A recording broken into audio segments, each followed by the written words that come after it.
Hello friends, let me start a new chapter, sampling.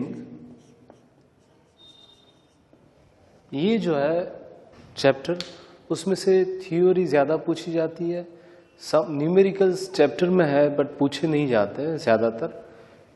It is 95% theory based chapter. और अगर आपको statistics का real test चाहिए तो इसमें बहुत सारे कॉन्सेप्ट आपके क्लियर हो जाएंगे अगर आप ध्यान रखोगे तो.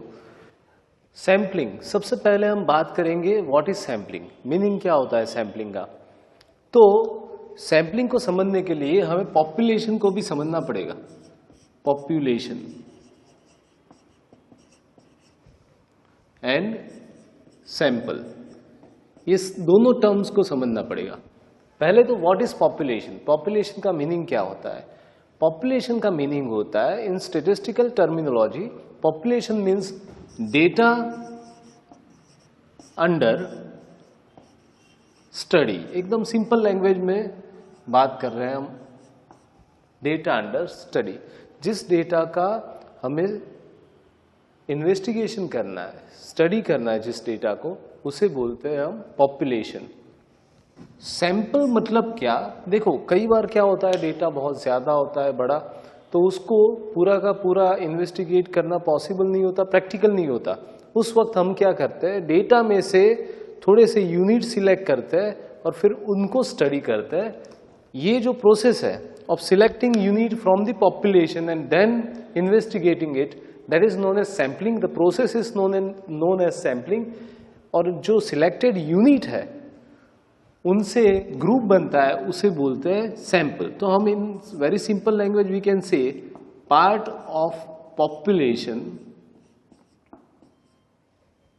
पार्ट ऑफ पॉपुलेशन, एक छोटा सा पार्ट पॉपुलेशन का, अंडर स्टडी भी बोल सकते हैं, या फिर पोएटिक लैंग्वेज में part of population under investigation, उसको बोलते हैं सैंपल. पॉपुलेशन जो होता है उसके साथ कनेक्टेड एक दूसरा टर्मिनोलॉजी है, that is parameter. Parameter, what is parameter. तो पैरामीटर होता है constant derived from population. Population में से कोई भी कांस्टेंट डिराइव करें हम तो उसे बोलते हैं पैरामीटर. यहां पे सैंपल में स्टैटिस्टिक, स्टैटिस्टिक्स नहीं, स्टैटिस्टिक. स्टैटिस्टिक्स का मतलब क्या होता है, कांस्टेंट डिराइव्ड फ्रॉम सैंपल. जैसे मैंने बताया कई केसेस में पूरे के पूरे पॉपुलेशन को स्टडी करना मुमकिन नहीं होता, तो उन केसेस में हम पॉपुलेशन में से एक छोटा सा सैंपल उठाते हैं और उसको स्टडी करते हैं, उसको इन्वेस्टिगेट करते हैं. तो फॉर एग्जांपल एक क्लास हो जिसमें 100 स्टूडेंट हैं, सपोज अ क्लास कंसिस्टिंग 100 स्टूडेंट. हमारे पास इतना टाइम नहीं है कि 100 स्टूडेंट को हम स्टडी करें, तो हम क्या करेंगे, 10 स्टूडेंट उनमें से लेंगे, रैंडमली भी हो सकते हैं और पर्पसिव भी हो सकते हैं. तो वो जो 10 स्टूडेंट सिलेक्ट किए उनके ग्रुप को क्या बोलेंगे हम बोलेंगे उसको सैंपल. टोटल 100 स्टूडेंट, उनको बोलते हैं पॉपुलेशन. अच्छा, अगर हमें चेक करना है average percentage marks of the student, average percentage marks of the student of particular class, तो पैरामीटर क्या होता है, अगर हम हर एक स्टूडेंट के परसेंटेज मार्क्स का टोटल करें divided by number of students 100, उससे जो मिलेगा, मतलब कांस्टेंट फ्रॉम पॉपुलेशन, पूरे के पूरे 100 स्टूडेंट का स्टडी किया हमने, that is known as parameter. But for convenient purpose हम क्या करेंगे, 10 स्टूडेंट लेंगे, उसको बोलेंगे सैंपल.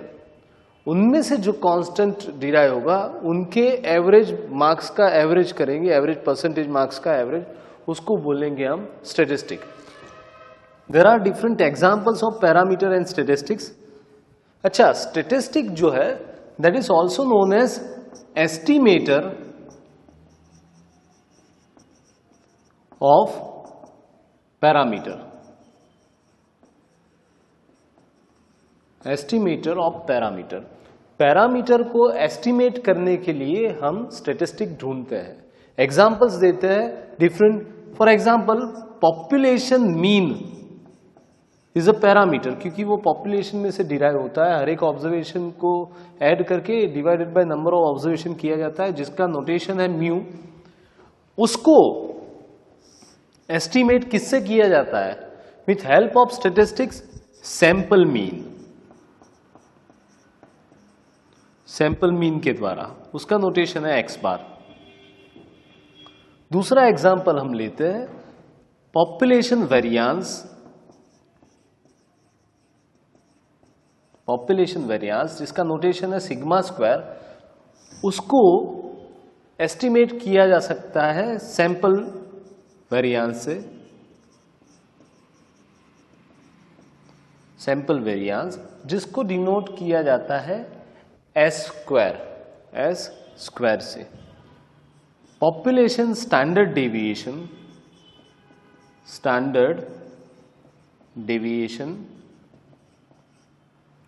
सिग्मा, उसको अगर एस्टिमेट करना है तो हम क्या ढूंढेंगे? Sample standard deviation. Sample standard deviation जिसको डिनोट किया जाता है S, it can be denoted using S. And last is population proportion.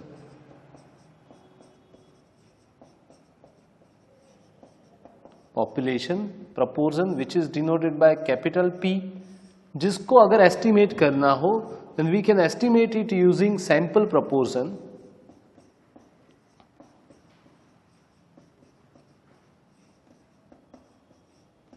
उसका नोटेशन है स्मॉल p। पॉपुलेशन प्रपोर्शन कैसे ढूंढा जाता है? सपोज एक क्लास है, हम वही एग्जांपल लेते हैं, देयर आर 100 स्टूडेंट। अगर हमें ढूंढना है कि उन 100 स्टूडेंट में से proportion of the students having specs, जिनको चश्मे है, ऐसे स्टूडेंट का प्रपोर्शन क्या, तो अगर उसका फॉर्मूला है capital X upon capital N, मतलब suppose 20 students out of 100 students are having specs, तो प्रपोर्शन हुआ 20/100। अभी हो सकता है हमारे पास इतना टाइम नहीं है टू चेक, तो हम क्या करेंगे? सैंपल प्रपोर्शन लेंगे। प्रपोर्शन का जो फॉर्मूला है P is equal to small x, population proportion P is equal to x/n is 20/100। Sample proportion, suppose हमने 10 जन का एक सैंपल लिया है, 10 स्टूडेंट्स, और उनमें से 3 स्टूडेंट को, लेट वी अज्यूम, क्योंकि जरूरी नहीं है 2 ही स्टूडेंट निकले, स्टेटिस्टिक जो है हमें एस्टिमेट देगा पॉपुलेशन का, वो परफेक्ट हो नहीं सकता, मतलब हो भी सकता है और ना भी हो, दोनों में से कुछ भी हो सकता है। So it will give us estimate of population, not the perfect value. So हो सकता है 3 लोग ऐसे मिले 10 में से जिनको स्पेक्स हो, तो this sample proportion will give us approximate idea about population proportion. Okay, so this is difference between population and sample. मैं आपको एग्जांपल बताऊं कि जिसमें सैंपल स्टडी बहुत ही जरूरी है। सपोज एक फर्स्ट एग्जांपल लेते हैं, कोई आदमी बीमार है और उसका डॉक्टर ने बोला कि भाई आपका ब्लड चेक करवाना पड़ेगा कि कौन सी बीमारी है, वो चेक करवाने के लिए। तो उस वक्त पॉपुलेशन स्टडी नहीं हो सकता, पूरा का पूरा उसका ब्लड लेके वो चेक करना, वो तो पॉसिबल भी नहीं है और प्रैक्टिकल भी नहीं है। तो क्या करना पड़ेगा उस वक्त? We just have to select a blood sample, we have to take a blood sample, एक ड्रॉप जो है वो ब्लड ले लेंगे उसके बॉडी में से और फिर उसको चेक कर देंगे। That is the best example of sample survey. तो एक बात आप समझना कि जब भी पॉपुलेशन में वेरिएशन कम हो, बॉडी में ब्लड जो है ना वो एक सा होता है पूरे बॉडी में ऑलमोस्ट, तो वेरिएशन बहुत कम है। जितना वेरिएशन कम उतना सैंपल साइज कम, जितना वेरिएशन ज्यादा उतना सैंपल साइज ज्यादा रखना पड़ेगा। दूसरा एग्जांपल देता हूं, अगर कोई ट्यूबलाइट बनाने की कंपनी है, उसे अगर जानना हो कि भाई average life time of my tubelight, what is average life time of my tubelight, तो वो अगर ऐसा करे कि 1000 ट्यूबलाइट उन्होंने बनाई है और हर एक चालू करके वो नीचे बैठ जाए कि अभी ये कब खत्म होगी मैं देखूं, तो क्या होगा? उसको पक्का पता चलेगा कि एवरेज लाइफ टाइम क्या है हर एक ट्यूबलाइट की, बट होगा क्या कि हजार जो ट्यूबलाइट बनाई थी सभी खत्म हो जाएगी, तो फिर वो बेचेगा क्या? So in this cases instead of population survey we have to do sample survey. Now there are some rules, क्योंकि सैंपल हम सिलेक्ट करते हैं तो हम कैसे बोल सकते हैं कि it will give us approximate idea about population? कोई रूल्स होंगे, कोई मैथमेटिकल रूल्स होंगे, साइंटिफिक रूल्स होंगे which supports the idea of sampling. Yes, there are some rules, there are 4 rules which supports idea of sampling. The first rule which support idea of sampling is law of statistical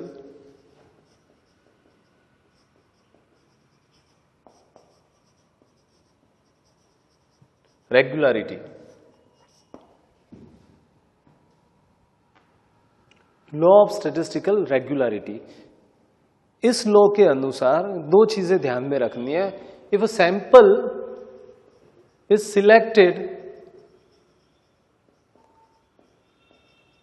at random, पहली बात कैसा होना चाहिए selection? उसका होना चाहिए random end of large size.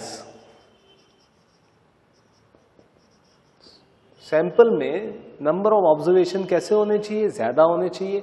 अगर ये दोनों प्रॉपर्टी सेटिस्फाई करता है sample, then it will give us good estimate of population. ये पहला rule, law of statistical regularity. क्या है रूल? कि सैंपल जो है वो कैसे सिलेक्ट होना चाहिए? रैंडमली. अच्छा, यहां पे ज्यादा एम्फेसाइज है इस रूल में रैंडमनेस पे. It must be selected at random and the sample size should be reasonably large. So the first rule statistical regularity. The second rule law of inertia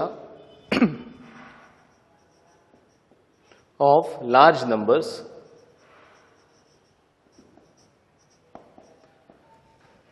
Law of inertia of large number. According to this rule, देखो नाम से ही पता चलता है large numbers कि if as sample size increases,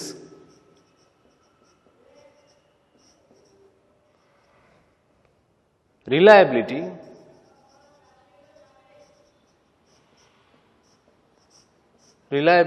also increases. अगर sample size जितनी बड़ा हो, फॉर एग्जाम्पल अगर किसी जगह पे देर आर 50 पर्सन्स, 50 लोग हैं, अगर हमें उनके बारे में कुछ इंफॉर्मेशन चाहिए, एवरेज हाइट के बारे में इंफॉर्मेशन चाहिए ऑफ 50%, तो अगर हम 50 में से कोई 5 जन को ही सिलेक्ट करके उनकी एवरेज हाइट करेंगे तो वो हमें जो आइडिया देगा एवरेज हाइट के बारे में, उससे बेहतर है अगर 5 की जगह पे हम 10 लोगों को सिलेक्ट करके आइडिया ले तो वो हमें और बेहतर आइडिया देगा. अगर 15 लोगों को सिलेक्ट करके लेंगे तो वो और बेहतर आइडिया देगा. So as sample size increases the reliability increases, but it also depends upon the variability within the data. जरूरी हर बार ये सही नहीं है. ब्लड में ऐसा नहीं है कि आप एक की जगह पे, एक ड्रॉप की जगह पे एक बॉटल लोगे तो ही अच्छे से चेक होगा, ऐसा नहीं है, क्योंकि वेरिएशन कम है. But as general you can follow this rule. As sample size increases reliability increases. The third rule which support this concept of sampling is law of optimization.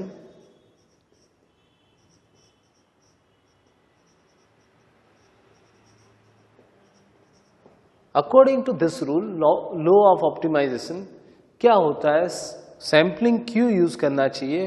Because in sampling we get maximum information,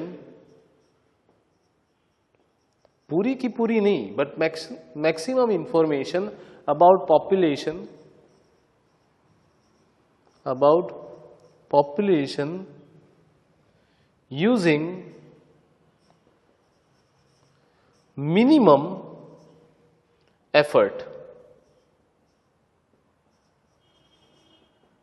कम से कम effort लगा के हमें ज़्यादा से ज़्यादा information मिल रही है, तो टाइम बचता है, पैसे बचते हैं। और अगर हम पूरे के पूरे, कई बार ऐसा होता है सर्वे के प्रिसाइजनेस इज नॉट नेसेसरी सर्वे में, तो उस वक्त अगर हमने आगे एक बात की थी कि 100 स्टूडेंट के average marks, average percentage marks जानने हैं, अगर हम पॉपुलेशन सर्वे करेंगे, अगर हमें मिलते हैं सपोज 70% एवरेज मार्क्स, अगर हम सैंपल सर्वे कर रहे हैं और हमें मिल रहे हैं 68% और 72%, इन दोनों में से कुछ मिल रहा है, तो ये तीनों नंबर्स में, नंबर के इंटरप्रिटेशन में बहुत फर्क नहीं है। इंटरप्रिटेशन या कंक्लूजन तो यही होगा कि स्टूडेंट जो है ना वो अबोव एवरेज है, कंक्लूजन ये होगा बात का। मतलब ये बात याद रखनी है कि हर बार पूरे के पूरे पॉपुलेशन को सर्वे करना जरूरी नहीं होता। तो using sampling you will get maximum information, not total but maximum information in minimum efforts. So that is third law of optimization, which supports the concept of sampling. The fourth law of reliability. Law of reliability, ये law में क्या है? It is so simple कि the statistic या फिर sample should give us valid information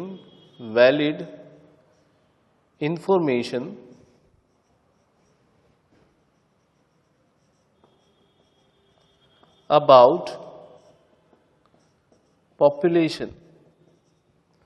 अच्छा, इसको law of validity भी बोलते हैं इसी कारण, law of validity. Sample should give us valid information about population. Population के बारे में सैंपल जो है ना वो वैलिड इंफॉर्मेशन प्रोवाइड करना चाहिए। एंड रैंडम और probability sampling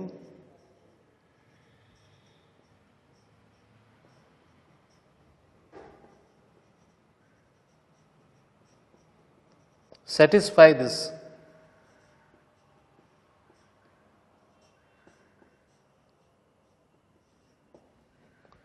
अगर सैंपल जो है वो रैंडम लिया जाए या प्रोबेबिलिटी सैम्पलिंग लिया जाए, then it will give us the valid information, give us valid information about population.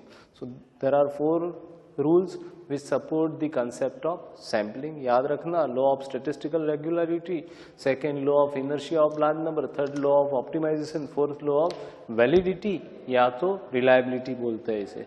Okay, now अभी हम बात करें the main difference between sample survey and census survey, दोनों में difference क्या है उसके बारे में बात करें। डिफरेंस, कंपैरिजन भी बोल सकते हैं हम, difference between two population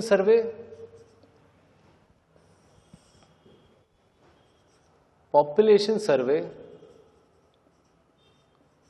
and sample survey.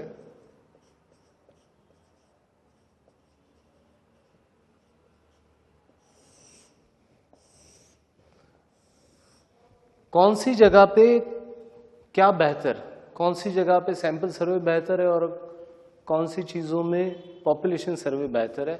अगर हम स्पीड की बात करें, पॉपुलेशन सर्वे ज्यादा फास्ट है या सैंपल सर्वे ज्यादा फास्ट है, तो सैंपल सर्वे की स्पीड जो है वो पॉपुलेशन सर्वे से ऑब्वियसली ज्यादा है।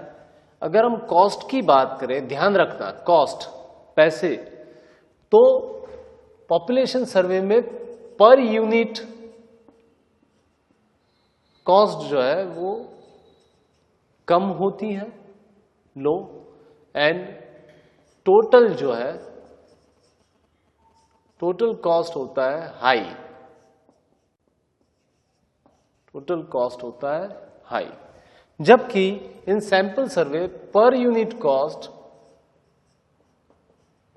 High and total cost low. आप पूछेंगे सर ये यहाँ पे ऐसा क्यों कि per unit cost low and total cost high, यहाँ पे पर यूनिट कॉस्ट हाई क्यों लगती है? क्योंकि सैंपल सर्वे है ना ज्यादातर एक्सपर्ट्स के द्वारा करवाया जाता है, तो हमें एग्जैक्ट और बेहतर रिजल्ट मिले। जबकि पॉपुलेशन सर्वे में अगर एक्सपर्ट से करवाए तो हमारे पास इतना फंडिंग नहीं होता, इतना कॉस्ट नहीं होता, कॉस्ट बहुत लगता है उसमें, तो इसलिए पर यूनिट कॉस्ट हाई लगती है सैंपल में। बट अगर हम टोटल कॉस्ट करने जाए तो वो कम हो जाएगी देन पॉपुलेशन सर्वे।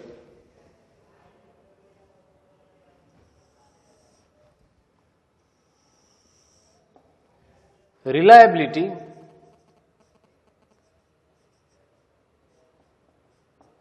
रिलायबिलिटी की अगर हम बात करें दोनों में से कौन सा रिलायबल है, तो सैंपल सर्वे। आप बोलोगे सर अगर पूरा का पूरा पॉपुलेशन हम चेक करें तो वो तो हमेशा बेहतर रहेगा सैंपल चेक करने से, बट ज्यादातर ये जो बात है सैंपलिंग की वो कब यूज करते हैं हम, जब पॉपुलेशन जो है वो नॉर्मालिटी को फॉलो करता है। नॉर्मालिटी मतलब नंबर ऑफ ऑब्जर्वेशन बहुत ज्यादा होते हैं, बहुत ज्यादा होते हैं, तब हम जो सर्वे करवाते हैं अगर हम उसे एक्सपर्ट से करवाए तो कॉस्ट उसका बहुत ज्यादा लगेगा। उससे बेहतर है हम सैंपल ले और उसको एक्सपर्ट से सर्वे करवाए। यहाँ पे तो क्या होगा, पॉपुलेशन सर्वे अगर करवाएंगे तो वो एक्सपर्ट नहीं होंगे जो करने वाले, तो जो भी मेजरमेंट लाएंगे, जो भी रिजल्ट्स लाएंगे वो रिलायबल नहीं होंगे। फिर भले ही 1 लाख लोगों का उन्होंने इन्वेस्टिगेशन किया है, बट अगर उनका जो इन्वेस्टिगेशन ही गलत है, कंक्लूजन ही गलत है, इंटरप्रिटेशन ही गलत है, तो कोई मायने नहीं रखता 1 लाख हो या 10 लाख हो। जबकि अगर 1 लाख टोटल पॉपुलेशन में से 1000 ही का ही सैंपल लिया है, बट वो बहुत ही अच्छी तरीके से एक्सपर्ट से उसको एग्जामिन करवाया है, तो उसका रिजल्ट बेटर मिलेगा। It must be more reliable than the population survey. तो ये क्यों ज्यादा रिलायबल है, because it is done by experts, done by experts, experts के द्वारा करवाया जाता है। एंड लास्ट थिंग, नीड, कब कौन जरूरी, पॉपुलेशन सर्वे कब जरूरी है, when we want information about each unit। हर एक यूनिट के बारे में अगर इंफॉर्मेशन चाहिए तो पॉपुलेशन सर्वे जरूरी है। सैंपल सर्वे कब जरूरी है, जब पॉपुलेशन साइज जो है, population is infinite, population is infinite. जब पॉपुलेशन जो हो वो इनफाइनाइट हो, हमें पता ही नहीं हो कि पॉपुलेशन में कितने यूनिट्स है। Second thing, when investigation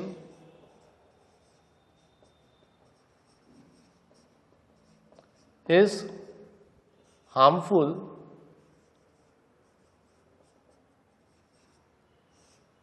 or destructive to observations।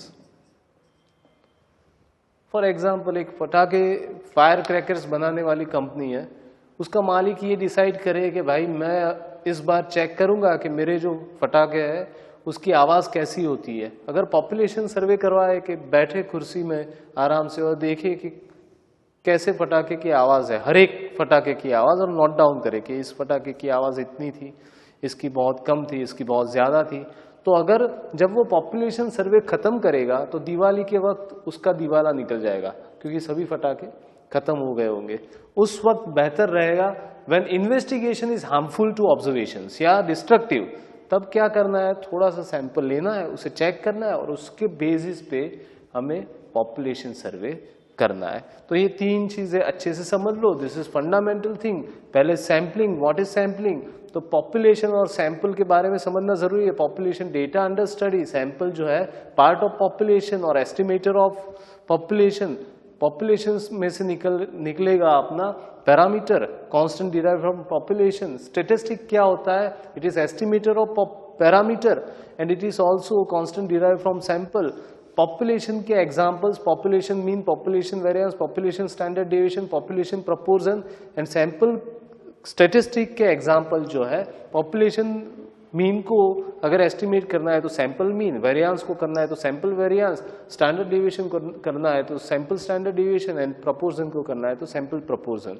Then we have 4 different rules which supports the concept of sampling. First is law of statistical regularity, जिसमें सैंपल कैसा होना चाहिए, रैंडम होना चाहिए, और दूसरी बात उसकी साइज बड़ी होनी चाहिए. दूसरा जो रूल है law of inertia of large numbers, size बड़ी होनी चाहिए, बस इतना याद रखो. Third rule law of optimization. And law of optimization क्या कहता है कि अगर हमें सैम्पलिंग से क्या फायदा होता है, मैक्सिमम इंफॉर्मेशन मिलती है अप्लाइंग दी मिनिमम एफर्ट, तो it is better way to collect information. Fourth rule जो है लॉ ऑफ वैलिडिटी, उसके अनुसार if the sample is taken randomly और प्रोबेबिलिटी सैंपलिंग से अगर हम सैंपल सिलेक्ट करें then it will yield us good results. तो जो फोर्थ रूल है वैलिडिटी का, वो हमें क्या कहता है कि sample should give us valid information about population, और रैंडम सैंपल हो या प्रोबेबल सैंपल हो it will give us the reliable results. Third चीज जो हमने पढ़ी वो है difference between population and sample survey. Population और सैंपल सर्वे में अगर स्पीड की बात की जाए तो सैंपल सर्वे की ज्यादा है. अगर दूसरी बात जो है कॉस्ट की बात की जाए तो पॉपुलेशन में टोटल कॉस्ट ज्यादा लगेगी, पर यूनिट कॉस्ट कम लगेगी. सैंपल में पर यूनिट कॉस्ट ज्यादा लगेगी, टोटल कॉस्ट कम लगेगी. अगर रिलायबिलिटी की बात की जाए तो पॉपुलेशन से सैंपल ज्यादा रिलायबल, क्योंकि it is done bye expert. अगर लास्ट में बात की जाए नीड की, कौन सी मेथड कब यूज की जाती है, तो पॉपुलेशन कब यूज किया जाता है, जब हमें हर एक यूनिट के बारे में इंफॉर्मेशन चाहिए. अगर चेक पोस्ट हो बॉर्डर के नजदीक में, किसी 2 कंट्री की बॉर्डर के नजदीक में, या किसी 2 स्टेट की बॉर्डर के नजदीक में, तब हर एक गाड़ी को चेक करेंगे, क्योंकि वहां पे क्या होता है, हर एक गाड़ी को चेक करेंगे, क्योंकि हो सकता है मतलब जब पेट्रोलिंग हो तब हो सकता है किसी भी गाड़ी में कुछ भी हो सकता है. तो ईच यूनिट, हर एक यूनिट को जब चेक करना हो तो पॉपुलेशन सर्वे. और जब ऐसा हो कि population is infinite, population survey possible ना हो सके, क्योंकि अगर वो इनफाइनाइट हो तो हम क्या करेंगे, we have to do sampling survey. अगर हमारे पास कॉस्ट लिमिटेड है, हमारे पास टाइम लिमिटेड है, तो sampling survey is better idea. Investigation is harmful to observation. मैंने जैसे बताया जब इन्वेस्टिगेशन ऑब्जर्वेशंस जो होते हैं उन पर हार्मफुल हो तभी भी हम सैम्पलिंग यूज करते हैं. Now let we study about types of sampling techniques.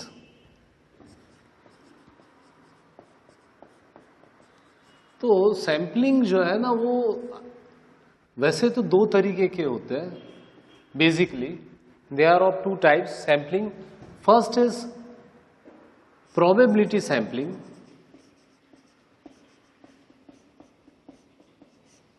Probability sampling. And दूसरा non-probability sampling.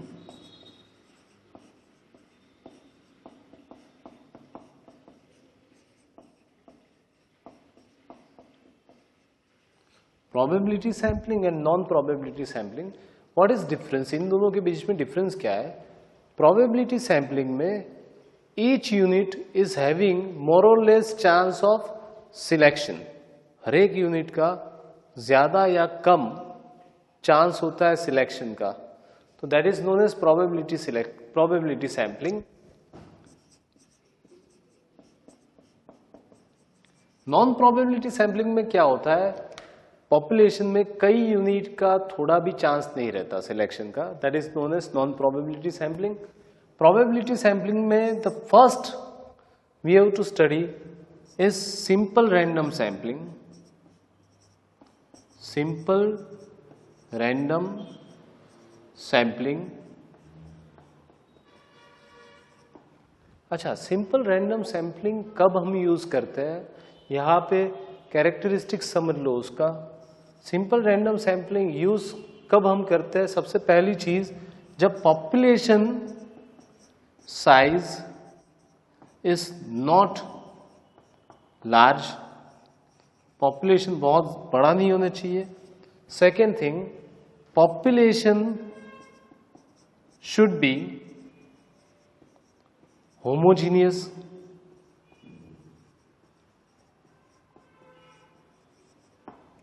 पॉपुलेशन में जो यूनिट्स है वो ऑलमोस्ट सेम कैरेक्टरिस्टिक्स के होने चाहिए, they must be homogeneous. Third, sample size should be large. Sample size जो है ना वो लार्ज हो सकती है, सैंपल साइज लार्ज हो तो चल सकता है, बट पॉपुलेशन साइज जो है वो कम होना चाहिए। अच्छा, इसकी बात करें, ये जैसे फर्स्ट मेथड थी प्रोबेबिलिटी सैंपलिंग की, दूसरी मेथड है प्रोबेबिलिटी सैंपलिंग की, सेकंड जो हमें पढ़नी है in this chapter, that is stratified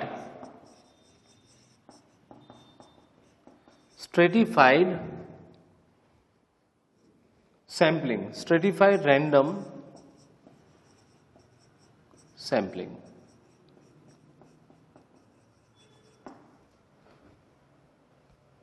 पहले मैं आपको इसके कैरेक्टरिस्टिक्स लिखवा दूं, उसके बाद मैं डिफरेंस बताऊं दोनों का, सिंपल रैंडम सैंपलिंग और स्ट्रेटिफाइड का, कि कब सिंपल यूज करते हैं कब स्ट्रेटिफाइड यूज करते हैं।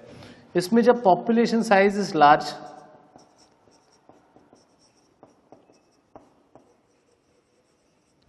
when data population is heterogeneous,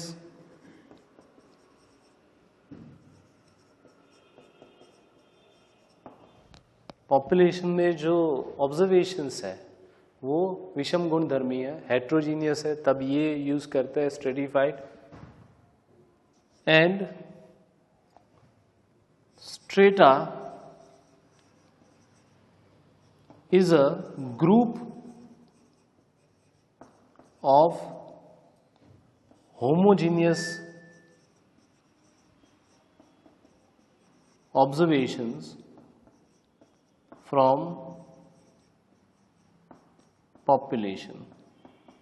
strata जो है वो एक ग्रुप है of homogeneous observation from population. अच्छा, मैं आपको एक बात बताऊं कि मैं एग्जाम्पल दे के स्पेसिफाई करना चाहता हूँ what is difference between this to.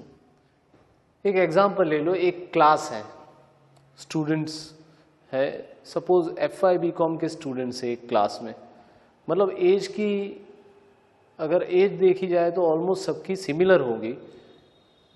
हम अगर उनका IQ लेवल चेक करना चाहते हैं और टोटल क्लास है 200 स्टूडेंट्स का, तो हम 200 स्टूडेंट को तो IQ लेवल चेक करने का हमारे पास अगर टाइम ना हो तो हम कोई भी 20 या 30 स्टूडेंट को उनमें से रैंडमली सिलेक्ट करते हैं। क्यों? क्योंकि पहली बात यह है कि data is homogeneous, IQ level में लड़के या लड़की में कुछ फर्क नहीं होता, since they are having the same age same education, तो उनमें कुछ फर्क नहीं होगा, तो उसको हम सिलेक्ट कर सकते हैं सिंपल रैंडम सैंपलिंग से, कोई भी 20 या 30 स्टूडेंट उसमें से सिलेक्ट कर पाएंगे हम।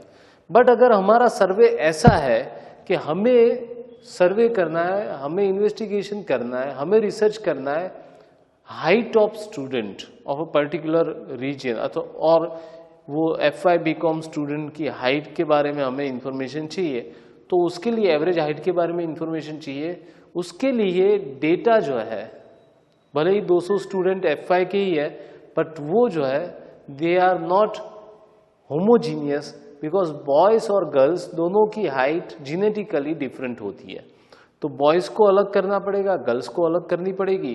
तो वो जो अलग किया, पॉपुलेशन को होमोजीनियस ग्रुप में डिवाइड किया, वो होमोजीनियस ग्रुप को बोलते हैं स्ट्रेटा। क्या बोलते हैं? स्ट्रेटा।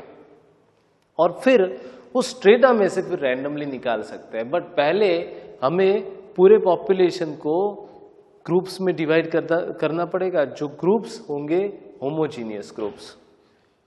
उसके बाद जो थर्ड टाइप है इसमें, वो है मल्टी स्टेज।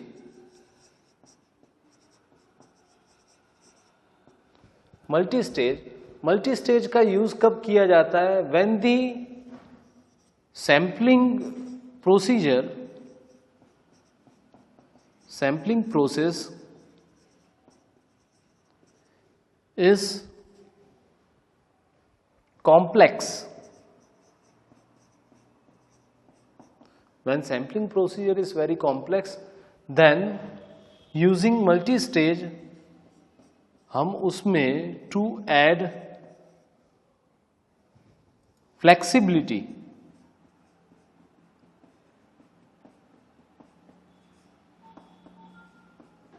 into process. एक प्रोसेस अगर बहुत कॉम्प्लेक्स हो सैम्पलिंग प्रोसेस, तो उसे बहुत से स्टेजेस में तोड़ के हम उसे बहुत ही सिंपल सा बना देते हैं. That is known as multi stage sampling. Multi stage में अगर 2 स्टेज का एग्जांपल हम देना चाहें तो cluster sampling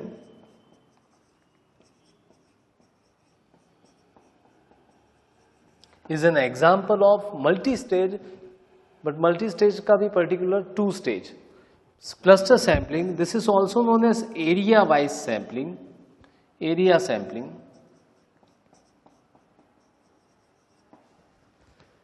It is also known as area sampling. अगर cluster और stratified के बीच के differences अगर हमें देखने हैं, what is difference between cluster and stratified, तो सबसे पहली बात है कि स्ट्रेटिफाइड में पॉपुलेशन जो है हेट्रोजीनियस होता है. क्लस्टर में ऐसा कोई पॉपुलेशन में स्पेसिफिक नहीं होता कि हेट्रोजीनियस है या होमोजीनियस है, बट वो एरिया वाइज सैम्पलिंग है. फॉर एग्जांपल, सपोज हमें चेक करना है कि the lifestyle of people living in Ahmedabad, Ahmedabad में जो रह रहे लोग उनकी लाइफस्टाइल कैसी है, तो उसके लिए पूरे अहमदाबाद के लोगों की लाइफस्टाइल चेक करोगे तो बहुत साल लग जाएंगे. उससे बेहतर है एक क्लस्टर लो, एक रीजन लो, अहमदाबाद का कोई भी एरिया लो और उसमें से भी एक सैंपल सिलेक्ट करो कि भाई अब हमारा एक एरिया है, suppose we select area of university, उसमें थोड़े बहुत लोगों का सैंपल लो, सपोज 15 पर्सन्स, और उनकी लाइफस्टाइल के बारे में कंक्लूजन लगाओ, इन्वेस्टिगेशन करो और उसके आधार पर आप अहमदाबाद में लोगों की लाइफस्टाइल के बारे में जान सकते हो. That is known as cluster sampling. Cluster area जो होता है उसके बारे में पूरा का पूरा area, if I want to describe it, suppose this is the whole area और उसमें बहुत सारे ऐसे रीजियंस है, बहुत सारे रीजियंस हो अगर, तो मैं कोई भी 1, 2, 3 रीजन सिलेक्ट करूं मैं रैंडमली और फिर उनका इन्वेस्टिगेशन करूं. कंडीशन अप्लाइड, कंडीशन ये है पहले से कि अहमदाबाद में लाइफस्टाइल में बहुत बड़ा वेरिएशन विदिन पीपल्स नहीं होना चाहिए. ये एक कंडीशन अप्लाइड है. अगर ये कंडीशन सेटिस्फाई हो गई तो मैं इसमें से अगर 3 ग्रुप ले लूं, 3 रीजन ले लूं, then it will give me good idea about the lifestyle of the people of Ahmedabad. That is known as cluster sampling, area sampling. अच्छा, वहां पे क्या होता था कि स्ट्रेटा जो है वो होमोजीनियस होता था. यहाँ पे क्लस्टर होमोजीनियस नहीं होते, क्लस्टर इज हेट्रोजीनियस विदिन. भीतर में उसका वेरिएशन ज्यादा होता है उनके ऑब्जर्वेशन में, बट बिटवीन टू क्लस्टर्स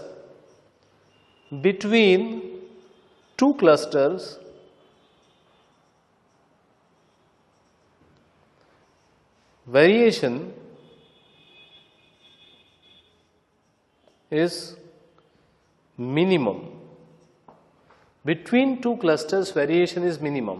यहाँ पे strata is a group of homogeneous observation, मतलब strata होता है homogeneous, but between two strata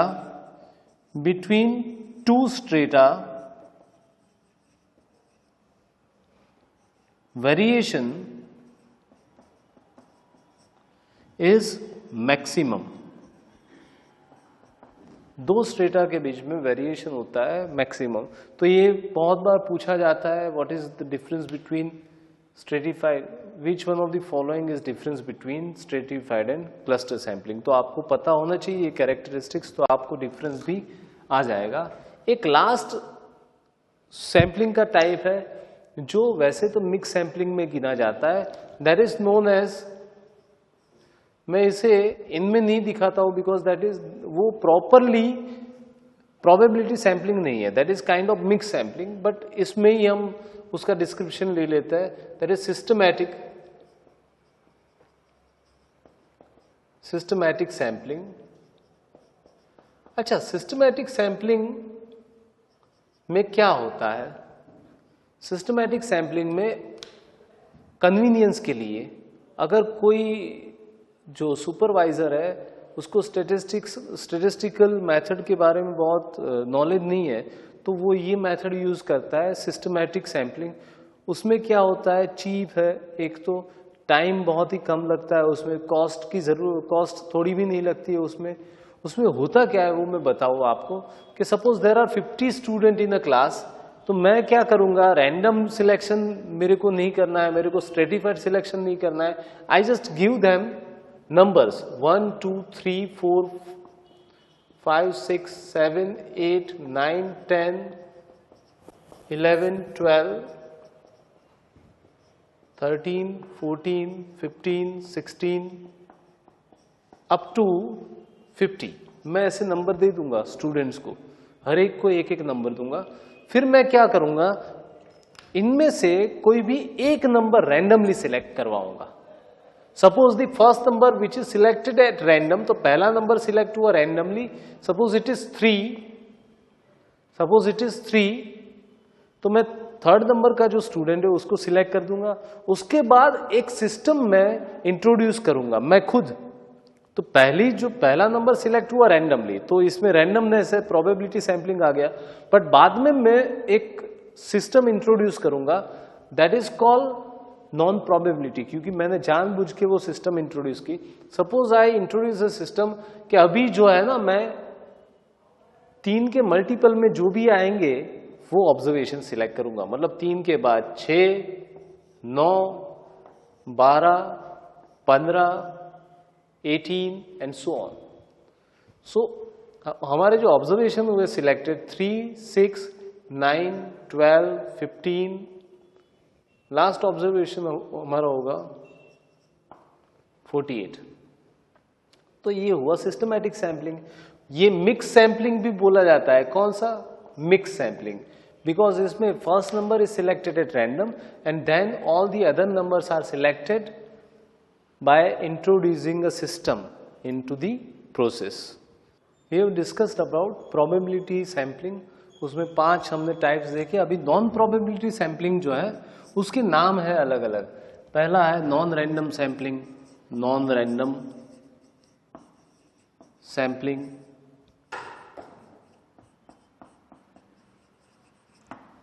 the second is judgemental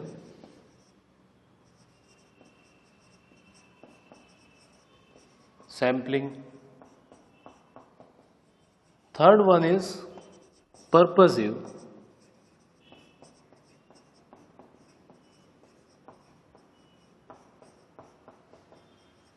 purposive sampling, fourth is deliberate sampling, जानबूझ के। रैंडम सैम्पलिंग में या प्रोबेबिलिटी सैम्पलिंग में क्या होता है, सैम्पलिंग प्रोसेस जो है ना वो हम जानबूझ के सिलेक्ट नहीं करते यूनिट को, क्योंकि जब भी जानबूझ के करेंगे तो हमको अच्छा एस्टिमेट नहीं मिलेगा। अगर रैंडम सिलेक्शन होगा तो ही अच्छा एस्टिमेट मिल सकता है।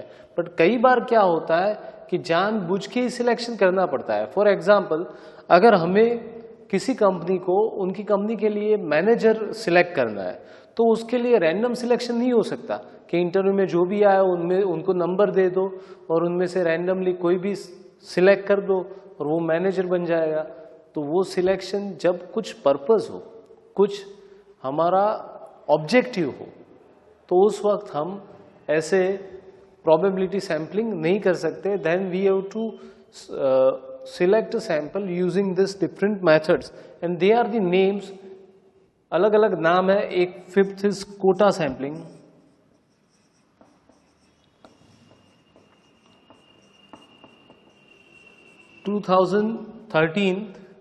दिसंबर की एग्जाम में 2 क्वेश्चंस थे सैम्पलिंग के।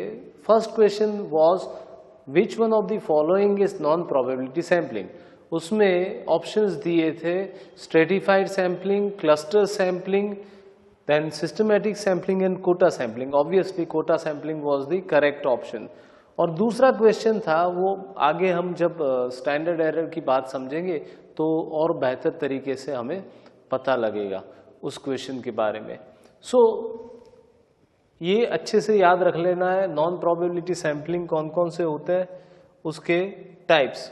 अच्छा, अभी हम जो है हमने बोला था कि स्टैटिस्टिक्स जो है, स्टैटिस्टिक वो पैरामीटर के बारे में क्या देता है. Parameter, statistic give us estimator,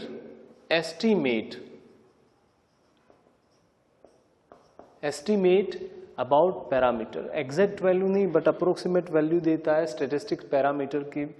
तो कई बार और ऑलमोस्ट इन 99% ऑफ केसेस हमें जो रिजल्ट्स मिलते हैं वो एग्जैक्ट तो नहीं होंगे, थोड़ा बहुत तो फर्क होगा. एस्टिमेट है इसलिए फर्क तो रहेगा ही.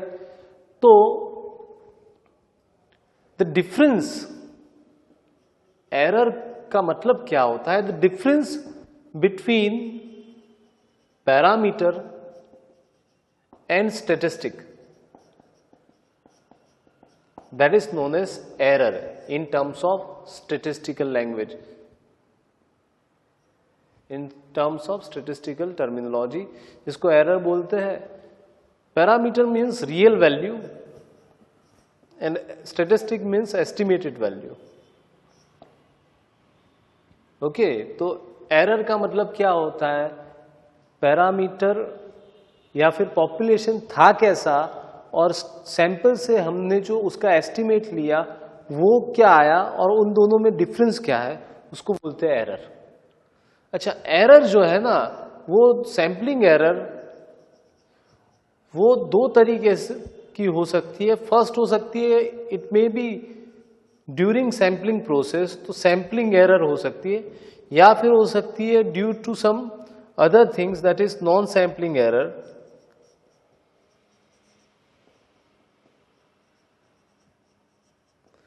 सैंपलिंग एरर में first reason of sampling error due to wrong selection of technique.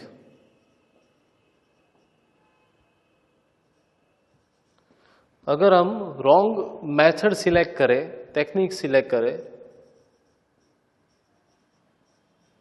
Wrong method of what, sampling, मतलब अगर डेटा था होमोजीनियस बट हमने उसको स्ट्रेटा में डिवाइड कर दिया तो वहां पे गड़बड़ हो गई, that is sampling error. Second होता है ड्यू टू सब्स्टिट्यूशन. ये बहुत ही ड्यू टू सब्स्टिट्यूशन.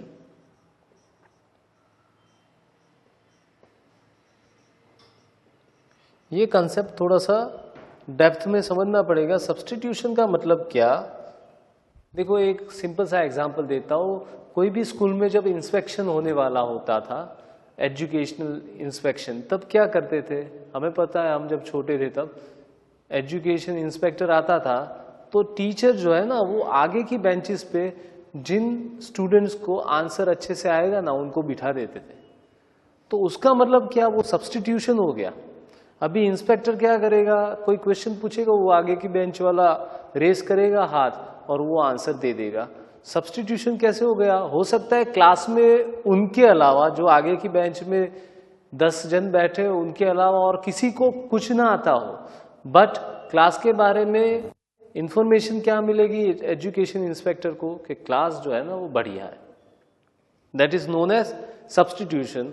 सुपरवाइजर जानबूझ के अगर गलत सैंपल सिलेक्ट करके दिखाए कि भाई ये है सैंपल और इसी के बेस पे पॉपुलेशन होगा तो उसको बोलते हैं सब्स्टिट्यूशन. दूसरा है non sampling errors. Non sampling errors में आएगा due to measurements, wrong measurements,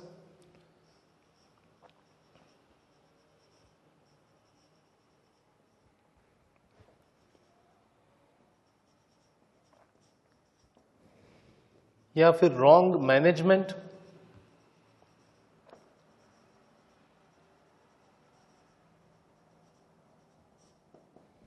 wrong management हो, रॉन्ग मेजरमेंट हो, they are not sampling error. Sampling की प्रोसेस के बीच में नहीं होती ये एरर, ये जो है मैनेजमेंट की गलतियां है। रॉन्ग प्लानिंग हो, अगर फॉर एग्जांपल अगर बायोस्टैटिस्टिक्स का कोई सर्वे हो और उसके लिए इंजीनियर को सुपरवाइजर के तौर पे भेजा हो, तो बायोलॉजी, बायोस्टैटिस्टिक्स और इंजीनियर्स उनमें कोई लेन देन ही नहीं है, तो उस वक्त जो सर्वे होगा वो गलत ही होगा। तो वो और एरर निकलेगी ही, तो वो जो गलती है वो गलती मैनेजर्स की है, मतलब मैनेजमेंट की है, प्लानर्स की है। That is not error of sampling. तो ऐसे दो तरीके की एरर्स होती है सैम्पलिंग में। हमने एरर के बारे में जाना। अच्छा, एरर फ्री एस्टिमेटर कैसा होना चाहिए? कैरेक्टरिस्टिक्स और properties of good estimator. So there are four properties of good estimator. The first property is the estimator must be consistent.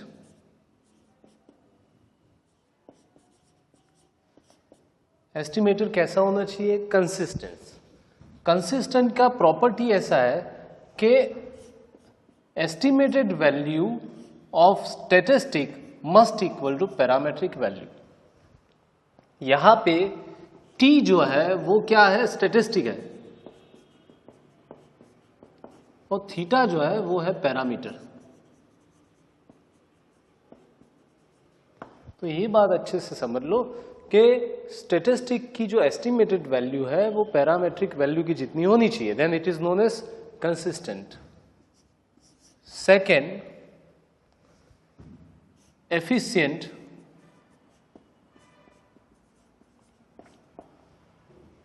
Third, sufficient,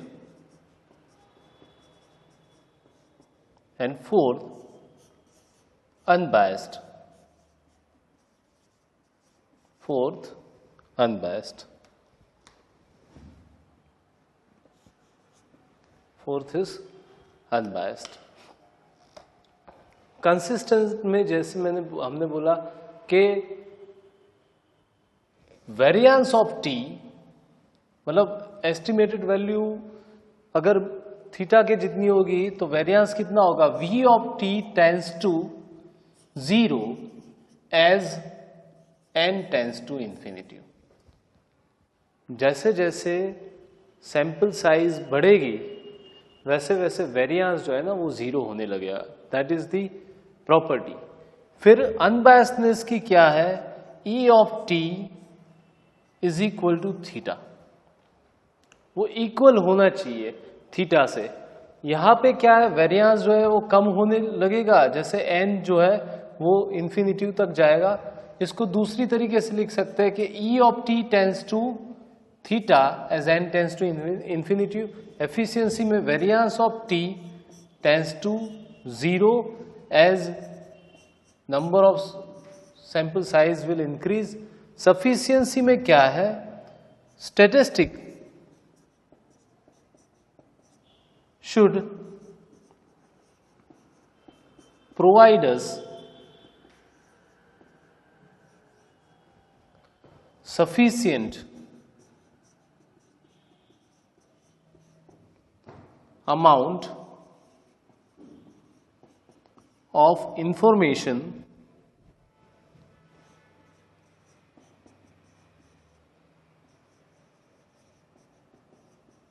about population के बारे में sufficient amount of information provide करता होना चाहिए। तो फिर से सभी देख ले। कंसिस्टेंसी में ऐसा है कि estimated value of statistic tends to theta कितनी हो जाएगी? पैरामेट्रिक वैल्यू की जितनी, जैसे जैसे हम सैंपल साइज बढ़ाते जाएंगे। एफिशिएंसी में ऐसा है कि variance of t tends to 0, statistic और पैरामीटर के बीच का जो डिफरेंस है वो 0 की तरफ आने लगेगा जैसे जैसे सैंपल साइज बढ़ जाएगी। फॉर एग्जांपल, क्लास में अगर 50 स्टूडेंट है, अगर 5 स्टूडेंट को लेके जो टेस्ट करोगे और 50 स्टूडेंट का जो है रियल वैल्यू, उन दोनों में बहुत फर्क होगा। बट अगर 5 की जगह पे 20 कर दो सैंपल साइज, और 20 लोगों का जो एस्टिमेट आएगा और 50 का है, उनमें डिफरेंस कम होगा। 30 कर दो, 40 कर दो, जब वो पूरे के पूरे 50 हो जाएंगे तो 50 ऑब्जर्वेशन का जो है रियल कैरेक्टरिस्टिक्स वो मिलेगा। तो जैसे जैसे सैंपल साइज बढ़ाएंगे we will get more better reliable result of parameter. And sufficiency में क्या है, statistics should provide us in sufficient amount of information about population. And fourth, unbiasedness. Unbiasedness में क्या होता है कि यहाँ पे टेंस टू है, यहाँ पे टेंस टू नहीं है। स्टैटिस्टिक जो है वो हमें एग्जैक्ट इक्वल एस्टिमेट देगा, किसके बारे में, पैरामीटर के बारे में। एक बात याद रखनी है कि सैंपल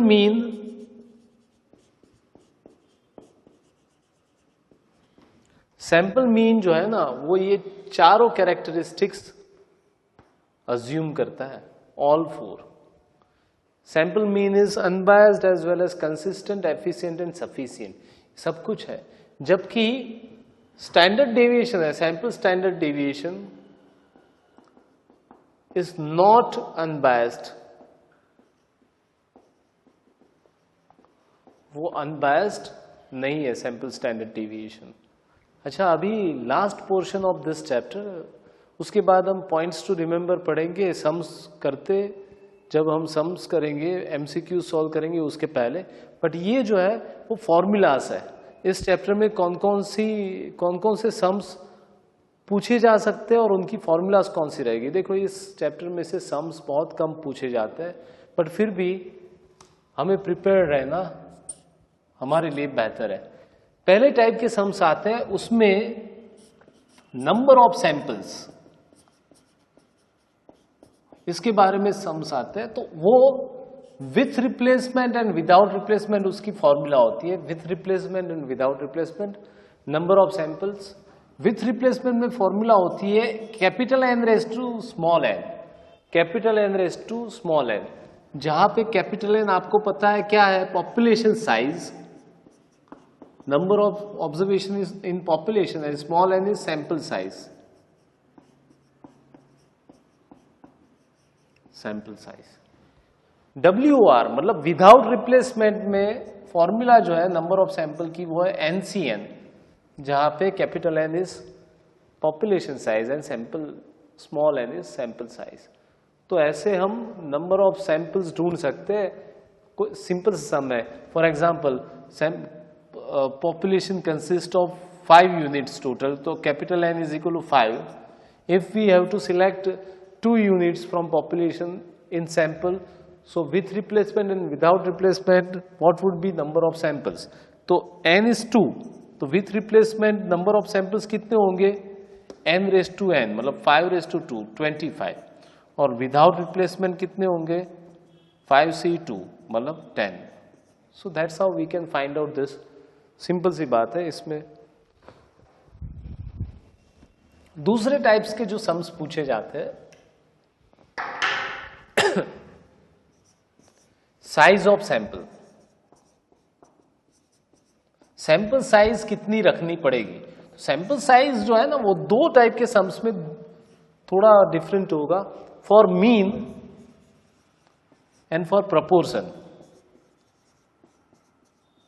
अगर मीन वाला सम हो तो कुछ थोड़ा सा डिफरेंट रहेगा, और प्रपोर्शन वाला सम हो तो थोड़ा सा डिफरेंस रहेगा। कैसे, मीन वाला सम हो, साइज ऑफ सैंपल ढूंढनी है, तो small n is equal to sigma z upon e the whole square. This is the formula, sigma z। What is e? e means error, permissible error भी बोल सकते हैं, जो परमिट की गई हो वो एरर। Z क्या है, Z is tabulated value of Z at different level of confidence. 95% पे अलग हो सकती है, 99% पे अलग हो सकते हैं, 95% पे 1.96 हमें पता है, ऐसे 99% पे भी हो सकती है ऐसे। Sigma is what, standard deviation, of population. तो प्रपोर्शन में ये सैंपल साइज अगर ढूंढना है तो उसका फॉर्मूला ये होगा z² PQ upon E²। P क्या है? प्रपोर्शन है, proportion of success, and Q is proportion of failure. बाकी सभी बातें ऐसी ही है। तीसरे टाइप्स के जो सम्स आते हैं, third, they are of standard error. Standard error ढूंढने के वो दो तरीके के हो सकते हैं स्टैंडर्ड एरर में। पहले हो सकते हैं ऑफ मीन। मीन में स्टैंडर्ड एरर अगर ढूंढना है तो, और दूसरा हो सकता है प्रपोर्शन, उसके बारे में बाद में बात करेंगे। मीन में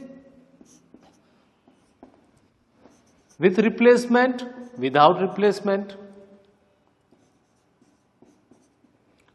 मीन में सिग्मा इज गिवन तब अलग फॉर्मूला होती है, and sigma is not given तब अलग फॉर्मूला होती है। विथ रिप्लेसमेंट, स्टैंडर्ड एरर की दो टाइप की फॉर्मूला मीन में समझा रहा हो। जब सिग्मा इज गिवन तो विथ रिप्लेसमेंट में जो फॉर्मूला है वो है sigma by root n. Standard error की, स्टैंडर्ड एरर उसे ऐसे दिखाया जाता है in short, standard error. And without replacement में sigma upon root n, when sigma is given sigma upon root n into, ये पार्ट जो है ना वो मल्टीप्लाई किया जाता है square root of capital N minus small N upon capital N minus 1। This is known as population multiplier. ध्यान रखना, ये पूछा जा सकता है, this part is known as population multiplier. When sigma is not given, तो जब पॉपुलेशन स्टैंडर्ड डिविएशन नहीं दिया हो तब पॉपुलेशन स्टैंडर्ड डिविएशन ढूंढने के लिए उसका estimate sample standard deviation use करेंगे। सिग्मा की जगह पे एस लिखेंगे, बट जब standard deviation of sample use होता है तब कैपिटल एन स्मॉल एन की जगह पे स्मॉल एन माइनस 1 यूज करना पड़ता है। तो फॉर्मूला में थोड़ा सा ये चेंज आएगा। यहाँ पे जो है S upon root N minus 1 और पॉपुलेशन मल्टीप्लायर मल्टीप्लाई करना है। क्यों? जब विदाउट रिप्लेसमेंट हो तब, क्योंकि प्रोबेबिलिटी वेराई होगी हर एक बार। अभी प्रपोर्शन में, प्रपोर्शन के बारे में हम बात करें तो प्रपोर्शन में तो हम विथ रिप्लेसमेंट, विदाउट रिप्लेसमेंट, ऐसे दो सिंपली बाइफरकेट कर सकते हैं। स्टैंडर्ड एरर की फॉर्मूला विथ रिप्लेसमेंट में उसकी है square root of P Q by N, and without replacement में स्टैंडर्ड एरर की जो फॉर्मूला है वो है square root of P Q by N into square root of capital N minus small N upon capital N minus 1। This would be the formula. तो ये याद रखनी है फॉर्मूलाज। फोर्थ टाइप के जो सम्स इसमें पूछे जाते हैं वो कॉन्फिडेंस इंटरवल के हैं।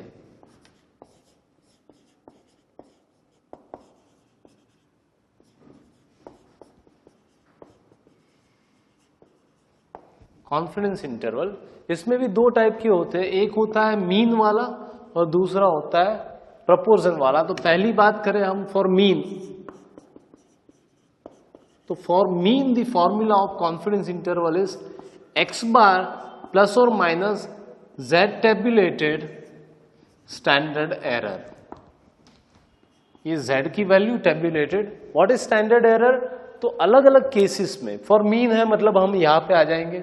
स्टैंडर्ड एरर की कौन सी फॉर्मूला यूज करेंगे, तो कौन सी इंफॉर्मेशन दी है उसके आधार पर। If sigma is given and with replacement, तो ये sigma is given without replacement this much, sigma is not given with replacement तो ये वाली, sigma is not given and without replacement ये वाली। तो उस हिसाब से चेंज होगा। z टेबुलेटेड मतलब z की टेबल की value at different level of confidence, 95, 90। सबसे ज्यादा यूज जो होता है लेवल ऑफ कॉन्फिडेंस वो होता है 95, ये याद रखना है आपको।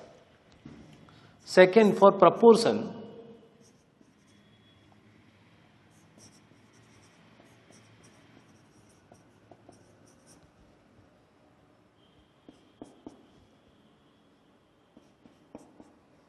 for proportion the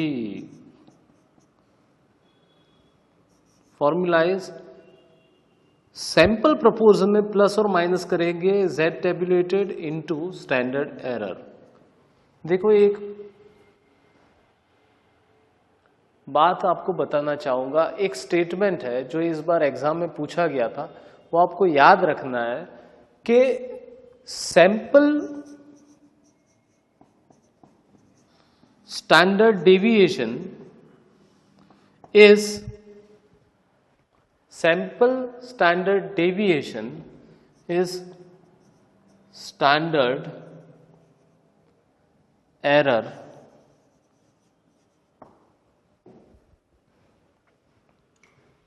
of the statistics। sample standard deviation कौन सा होता है? sample standard deviation is the standard error। standard error की फॉर्मूला क्या है? Sigma upon root n। हम आगे जानेंगे कि सैंपल स्टैंडर्ड डेविएशन की फॉर्मूला भी वही रहती है, सिग्मा अपॉन रूट n, वो भी हो जाता है। So this is end of the theory of this chapter. We will start the numerical of this chapter now.